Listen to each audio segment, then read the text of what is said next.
मित्रों, आज रात 12 बजे से 500 और 1000 रुपए के नोट बंद। ये डायलॉग तो आपने बहुत सुना होगा, लेकिन अब भारत ने टिकटॉक को मुकाबला देने वाली भारतीय ऐप बनाई है जिसका नाम है मित्रों। भारत की सराहनीय जीत पर एक लाइक तो बनता है, इसलिए वीडियो को अभी से कर दीजिए लाइक और चीनी ऐप टिकटॉक का विरोध करने के लिए हमारे चैनल को कर लीजिए सब्सक्राइब। भारत में बनी मित्रों ऐप अब टिकटॉक की दुकान बंद कर सकती है। आईआईटी के छात्र शिवांक अग्रवाल ने इसे बनाया है। ये ऐप पूरी तरह से मेक इन इंडिया है। इस ऐप को अब तक 4.7 की रेटिंग भी मिल चुकी है। टिकटॉक की तरह ही इस ऐप में फीचर्स आपको मिलेंगे। ये ऐप प्ले स्टोर पर उपलब्ध है। अभी तक ऐप में बग्स वगैरह की दिक्कत है, लेकिन जल्द ही इस ऐप को अपडेट कर इसमें तकनीकी सुधार करने का प्रयास किया जा रहा है। अगली बड़ी खबर की तरफ बढ़ें तो पिछले दिनों यूपी में कांग्रेस की बस वाली घटिया राजनीति के दौरान रायबरेली से कांग्रेस की विधायक अदिति सिंह ने प्रियंका गांधी वाड्रा को लताड़ लगाई थी, जिसके चलते अदिति सिंह को कांग्रेस पार्टी से बर्खास्त कर बाहर का रास्ता दिखा दिया गया था। लेकिन अब अदिति सिंह ने अपने ट्विटर अकाउंट से कांग्रेस शब्द को हटाकर सोनिया गांधी के खिलाफ मोर्चा खोल दिया है। सोनिया गांधी की पारंपरिक संसदीय सीट रायबरेली पर अदिति सिंह कब्जा जमाने की तैयारियां शुरू कर चुकी है, जो कांग्रेस के लिए आने वाले समय में काफी खतरनाक साबित होने वाली है। कांग्रेस की 1000 बस पॉलिटिक्स पर अदिति सिंह ने प्रियंका गांधी को लताड़ते हुए कहा था कि आपदा के वक्त ऐसी निमन सियासत की क्या जरूरत थी। जो बसें भेजी उनमें आधी से ज़्यादा तो फर्जी थी और इसी फर्जीवाड़े के तहत 297 बस कबाड़ थी, 98 ऑटो रिक्शा और एम्बुलेंस निकली, 68 के कागजी नहीं थे। ये कैसा क्रूर मजाक है मजदूरों के साथ। अगर बसें थी तो राजस्थान, पंजाब, महाराष्ट्र में क्यों नहीं लगाई। इसके बाद प्रियंका वाड्रा तिलमिला गई। हालांकि अदिति सिंह इससे पहले भी धारा 370 हटाने पर मोदी सरकार का समर्थन कर चुकी है। उत्तर प्रदेश में कांग्रेस पार्टी के व्हिप का उल्लंघन करते हुए पिछले साल विधानसभा के 20 विशेष सत्र के अंदर भी अदिति सिंह शामिल होने के लिए विधानसभा पहुंची थी। हाल ही में कोरोना योद्धाओं के लिए प्रधानमंत्री नरेंद्र मोदी जी की अपील पर अदिति सिंह ने थाली भी बजाई और दिए भी जलाए। सिंधिया ने भी इसी तरह ट्विटर अकाउंट से कांग्रेस को हटाया था। अब अदिति का इशारा भी सिंधिया की तरह ही मौजूद है। कुल मिलाकर सोनिया गांधी की संसदीय सीट रायबरेली पर अदिति सिंह ने सोनिया गांधी का विरोध करने की तैयारियां कस ली है, जो आने वाले लोकसभा चुनाव में कांग्रेस और सोनिया गांधी के लिए काफी घातक साबित हो सकता है। अगली बड़ी खबर की तरफ बढ़ें तो आज़ादी के बाद से ही कांग्रेस का प्यार पाकिस्तान और चीन के साथ फलता फूलता रहा है। ये पूरे हिंदुस्तान ने देखा है, लेकिन हद तो तब हो गई जब 2 दिन पहले चीन ने सीमा पर 5000 अतिरिक्त सैनिक तैनात किए और कांग्रेस सहित सभी वामपंथियों ने हिंदुस्तान की जनता को डराना शुरू कर दिया और डराते हुए कहा अब चीन भारत पर हमला कर देगा, ये कर देगा, वो कर देगा। साथ ही 5000 सैनिकों को अफवाह बनाकर इसकी संख्या भी 10,000 कांग्रेस ने बताई। और उसके बाद चीन के राष्ट्रपति शी जिनपिंग ने अपनी सेना को युद्ध के लिए तैयार रहने का आदेश दिया, तो हिंदुस्तान में बस रहे कांग्रेसी वामपंथियों ने मोदी सरकार पर धावा बोलकर भारत में हंगामा करना शुरू कर दिया। लेकिन कांग्रेस शायद भूल गई कि ये सन 1962 की पंडित जवाहरलाल नेहरू की पंगु सरकार नहीं है। ये 2020 की गोली का जवाब गोले से देने वाली मोदी सरकार है और मोदी युग की सेना को खुली छूट है। पंडित जवाहरलाल नेहरू की तरह सफेद कबूतर उड़ाने वाली नहीं, बल्कि दुश्मनों पर सफेद कफन उड़ाने वाली सेना है। इस कूटनीति के चलते प्रधानमंत्री नरेंद्र मोदी जी ने चीन के खिलाफ अमेरिका के साथ खड़े होने की ललकार भरी, तो ड्रैगन चीन घुटनों के बल आ गया और चीनी विदेशादूत का बयान आ गया कि बातचीत से दोनों देशों के विवाद ठीक हो सकते हैं। इस विवाद का प्रभाव भारत चीन की दोस्ती पर नहीं पड़ना चाहिए। 24 24 घंटे में ड्रैगन चीन को घुटनों के बल देख नेपाल ने भारतीय सीमा पर अतिक्रमण वाला नक्शा ही फाड़ दिया। चीन नेपाल दोनों को मोदी नीति के करारे जवाब से हिंदुस्तान में ये वामपंथी कांग्रेसी नेता बौखला चुके हैं। वैसे तो कांग्रेसी नेताओं में शर्म नाम की कोई चीज नहीं है, लेकिन प्रधानमंत्री नरेंद्र मोदी जी अब धड़ाधड़ इनको सबक सिखाने में लगे हुए हैं। ड्रैगन चीन और नेपाल दोनों अब शांति बनाए रखने का संदेश भेज रहे हैं। अगली बड़ी खबर की तरफ बढ़े तो लगातार 2 बार लोकसभा चुनावों में मिली करारी हार के बाद चोर वाड्रा कांग्रेस बौखला गई है और अब कांग्रेस ने सोशल मीडिया पर मोदी जी की पुरानी तस्वीरें पोस्ट कर मोदी जी को बदनाम करने के लिए षड्यंत्र रचा है।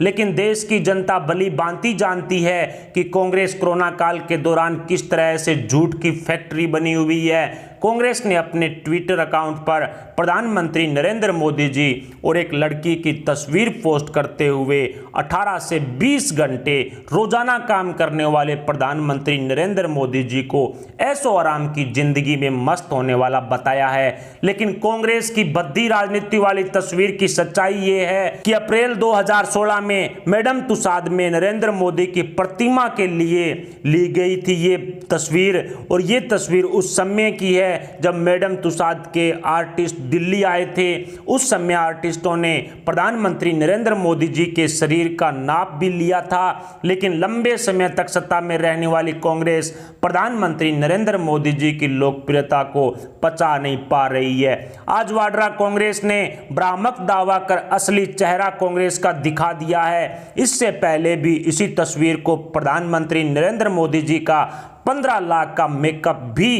कांग्रेस ने बताया था, जो पूरी तरह से झूठ और अफवाह थी। कांग्रेस ने मोदी सरकार को पछाड़ने के लिए ट्विटर पर स्पीक अप इंडिया अभियान चलाया है, जिसमें वाड्रा कांग्रेस ने झूठ और अफवाह के दम पर सत्ता में वापसी करने की नाकाम कोशिश की है। कांग्रेस शायद भूल रही है कि ये मोदी का नया युग है और ये मोदी का नया डिजिटल भारत है। यहाँ अब कांग्रेसियों की दाल गलने वाली नहीं है। अगली बड़ी खबर की तरफ बढ़ें तो कोरोना काल में बुरी तरह से फंसी उद्धव सरकार पर पूर्व में भी 100 करोड़ रुपए के घोटाले का आरोप लग चुका है। क्वारंटीन सेंटरों में दी जा रही 2 वक्त की रोटी पर घोटाले का आरोप लगा है। अब महाराष्ट्र के पूर्व मुख्यमंत्री देवेंद्र फडणवीस ने केंद्र सरकार से मिली आर्थिक सहायता को कोरोना काल के दौरान खर्च नहीं करने का आरोप उद्धव सरकार पर लगाया है। मोदी सरकार के 20 लाख करोड़ रुपए के आर्थिक पैकेज में से महाराष्ट्र को 2,71,500 करोड़ रुपए का लाभ मिल सकता है। उद्धव सरकार ने झूठ बोलते हुए जनता में अफवाह फैलाई है कि केंद्र की मोदी सरकार उनकी मदद नहीं कर रही है, बल्कि सच्चाई ये है कि उद्धव सरकार इस आर्थिक पैकेज को खर्च ही नहीं कर पा रही है, क्योंकि उद्धव ठाकरे और उनके मंत्रिमंडल के मंत्री अपनी अपनी कुर्सियों पर आराम फरमा रहे हैं। उद्धव को आराम पसंद है। मोदी सरकार के इस 20 लाख करोड़ रुपए के पैकेज में से 2,71,500 करोड़ रुपए का हिस्सा अकेले महाराष्ट्र का है, लेकिन उद्धव सरकार उसे खर्च नहीं कर पा रही है। लेकिन झूठ और अफवाह फैलाने में उद्धव सरकार ने कांग्रेस के बनाए रास्तों पर चलना शुरू कर रखा है, जिसकी वजह से शिवसेना प्रमुख उद्धव ठाकरे सहित महाविकास आघाड़ी गठबंधन की थू थू पूरे महाराष्ट्र सहित पूरे हिंदुस्तान में हो रही है। अगली बड़ी खबर की तरफ बढ़ें तो उद्धव सरकार की पोल खोल देने वाली एक वीडियो सोशल मीडिया पर वायरल हो रही है, जो शिवसेना को महाविकास आघाड़ी गठबंधन को शर्मसार करने वाली है। पुलिस स्टेशन के बाहर समाजवादी पार्टी विधायक अब्बू आजमी ने महिला पुलिस ऑफिसर को सस्पेंड करने के लिए धरना प्रदर्शन किया। मुंबई के नागपाड़ा के इलाके में प्रदर्शन में एसपी विधायक अब्बू आजमी ने महिलाओं पर पूरे देश को शर्मसार करने वाली टिप्पणी की। पहले आप खुद सुने उस दरिंदे ने क्या कहा था। और ये औरत कहती है कि आपने पुलिस पे इल्जाम लगाया, मैं बात नहीं करूंगी। तेरे बाप के बाप को बात करनी पड़ेगी। शालिनी शर्मा को सस्पेंड करो। शालिनी शर्मा का मिसबिहेव नहीं चलेगा। महिलाओं सहित पूरे हिंदुस्तान को शर्मसार करने वाली इस घटना पर अभी तक उद्धव सरकार ने विधायक अबू आजमी पर कोई एक्शन नहीं लिया है। दरअसल कोरोना काल के दौरान लॉकडाउन के नियमों के उल्लंघन को लेकर के महिला पुलिस ऑफिसर से शालिनी शर्मा से इस विधायक अबू आजमी की थोड़ी बहस हो गई थी। उसी को लेकर के महिला पुलिस अधिकारी इस शालिनी शर्मा ने इस अबू आजमी पर एक टिप्पणी की थी। उसके बाद जो हुआ वो आपने खुद देखा और सुना है। उद्धव ठाकरे को विधायक पर और एसपी सुप्रीमो अखिलेश यादव को अपनी पार्टी पर कैसा एक्शन लेना चाहिए, इसके बारे में आप हमें कमेंट बॉक्स में जरूर बताएं। लेकिन उद्धव ठाकरे ने महिलाओं की रक्षा और महिलाओं पर होने वाली अभद्र टिप्पणी को लेकर के अभी तक किसी तरह का एक्शन नहीं लिया है। अगली बड़ी खबर की तरफ बढ़ें तो उद्धव ठाकरे की सीएम गद्दी को एनसीपी कांग्रेस ने मिलकर खिसका दिया है। वैसे तो विपक्ष सहित एनसीपी कांग्रेस भी शिवसेना की सरकार गिराने के लिए उद्धव ठाकरे के इस्तीफे के लिए पिछले 1-1.5 महीने से ये जो खिचड़ी पक रही है। बीजेपी को मौका मिला जब एनसीपी कांग्रेस शिवसेना में तनातनी हुई, उसके बाद बीजेपी ने राष्ट्रीय शासन लागू करने की मांग भी उठाई थी।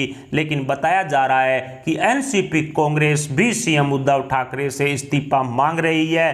कोरोना काल के दौरान लोगों को बचाने की बजाय महाविकास अघाड़ी गठबंधन के नेता सरकार बचाने में लगे हुए हैं। शिवसेना में हड़कंप मचा हुआ है। एनसीपी नेता शरद पवार उद्धव ठाकरे से नाराज चल रहे हैं। कांग्रेस नेता संजय निरुपम ने महाविकास अघाड़ी गठबंधन तोड़ने का ऐलान कर दिया है। शिवसेना एनसीपी कांग्रेस को मनाने के लिए बैठकों पर बैठकें कर रही है। राहुल गांधी ने कोरोना से हुई हार का ठीकरा उद्धव ठाकरे और शिवसेना के सिर पर फोड़ दिया है।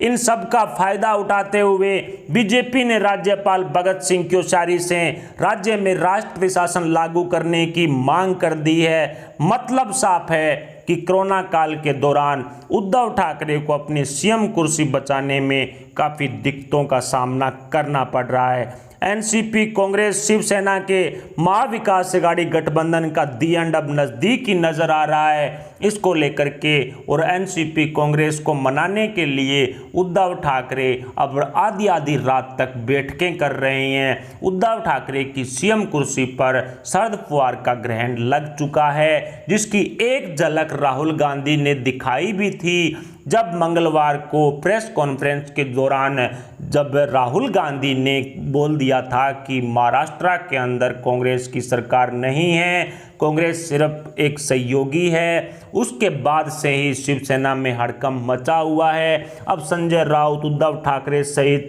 शिवसेना के कई बड़े नेता अपने इस गठबंधन को बचाने में जुटे हुए हैं और इसको लेकर के महाविकास अघाड़ी गठबंधन के नेताओं की बैठक भी हो चुकी है। हालांकि इस बैठक को कोरोना स्थिति से निपटने की बताया गया है, लेकिन रियलिटी ये है कि महाविकास अघाड़ी गठबंधन को बचाने के लिए इस बैठक को किया गया था। लेकिन इस बैठक के बीच में क्या परिणाम निकला, इस तरह के कोई भी संकेत अभी तक बाहर नहीं निकले हैं। लेकिन फिलहाल बीजेपी की तरफ से राष्ट्रीय शासन लागू करने की मांग की जा रही है। राज्यपाल भगत सिंह कोश्यारी भी उद्धव ठाकरे के कामों से काफी नाराज हैं। शरद पवार भी नाराज चल रहे हैं। एनसीपी में भी प्रफुल्ल पटेल सहित कई नेताओं में उद्धव ठाकरे की बगावत है। ऐसे में एनसीपी कांग्रेस शिवसेना में सब कुछ ठीक नहीं है और आने वाले कुछ ही दिनों के अंदर महाविकास अघाड़ी गठबंधन की सरकार गिरना तय है। फिलहाल उद्धव ठाकरे की सीएम कुर्सी और बाकी सभी खबरों को लेकर के आपके क्या विचार हैं, आप अपने विचार हमें कमेंट बॉक्स में जरूर बताएं। साथ ही वीडियो को लाइक जरूर कर दीजिएगा। अभी के लिए इतना ही, मिलते हैं अगले अपडेट के साथ। तब तक के लिए जय हिंद, जय भारत।